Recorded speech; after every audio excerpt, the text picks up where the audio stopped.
Welcome in today, everybody. Don't give up. I know it may be hard. I know you're tired of waiting.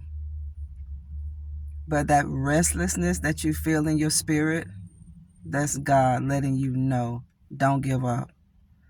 And that's God giving you some confirmation that it's time for you to get out of this place, that it's time for you to move. God is going to push you out of places. I'm telling you, family. And the longer you stay in a place where God is telling you to get yourself out of, the more difficult that place is going to become for you. When you feel restless, when you just don't have peace somewhere, when you don't have peace in a place, when you don't have peace with a person, that's God giving you confirmation that it's time for you to leave this place. I don't care how much you plan in a place that God has told you to leave, you're not going to get the harvest that you're wanting to get because you've done everything you need to do while in that place. These are signs that God is getting ready to give you a great breakthrough. Whenever you're uneasy, whenever you're restless, that's God saying, I have something better for you. I have something new for you. I have something greater for you that you haven't experienced. And when you go through so much bad things in your life, the enemy really takes advantage of that. Don't allow it. Don't allow the mistakes you've made. Don't allow your past to determine if you deserve the blessings for God. It's not about if we deserve it or not. It belongs to you. You have a blood-bought right for everything you're getting ready to walk into. You are getting ready to walk into something so great. This is what God is preparing you for.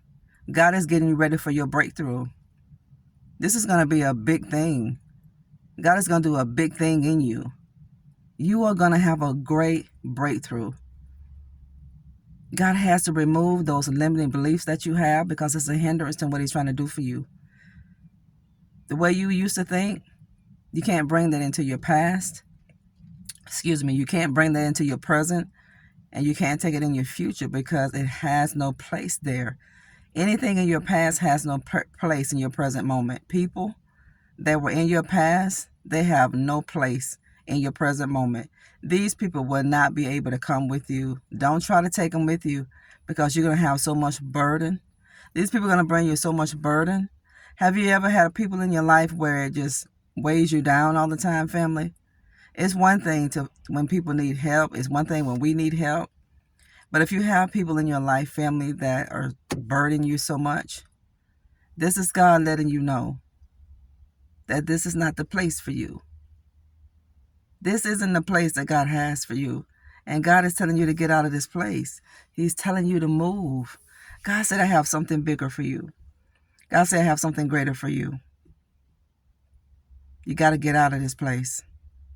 God is pushing you because it's time for you to get out of this place. It's a hindrance. You can't grow.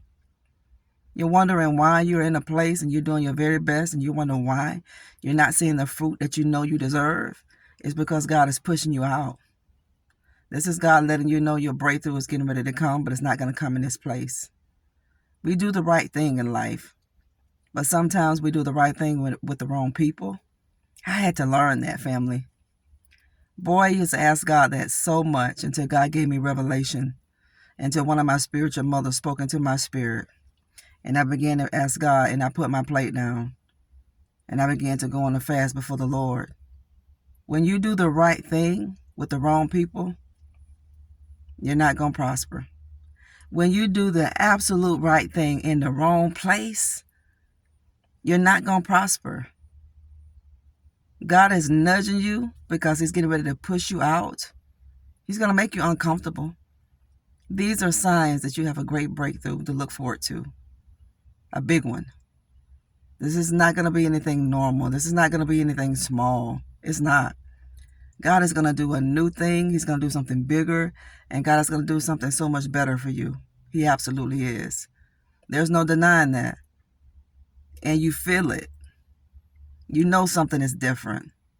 I don't mean in a bad way. It's not that something is off. No, it's not that. You can just sense in your spirit that something good is about to happen. Aren't you sensing that? That is the Holy Spirit bearing witness that this is true. And this is what God is preparing you for. He's preparing you for that big moment. God is preparing you to get something that is going to be such an eternal blessing. This is going to be more than a blessing for you. This is going to be a blessing for your lineage, for your family. This is going to be a blessing to the world. It is. God is calling you out of these Lodabar places because He never called you in that place in the first place. You know, we have no say in where we were born. We have no say in who our parents are. And you can't look at those things and say, well, God has respect of persons, because if He didn't love me and if He really wanted me to make it, I would have been born in this family. That's not true. That's not true. It doesn't matter where you're born. That has nothing to do if you're going to make it or not. It doesn't matter who your parents are. That has nothing to do if you're going to succeed or not. No. You got to believe who God says you are. Your parents has no say in this. They don't. They birthed you. That's the only thing that they have a say in. And they really didn't have a say in that. God used their womb to bring you forth. He used your father to plant a seed in a womb. It don't matter if the father didn't stay. God didn't want that father to stay. And the reason why God don't let some parents stay in the lives of their children, because they know the hardship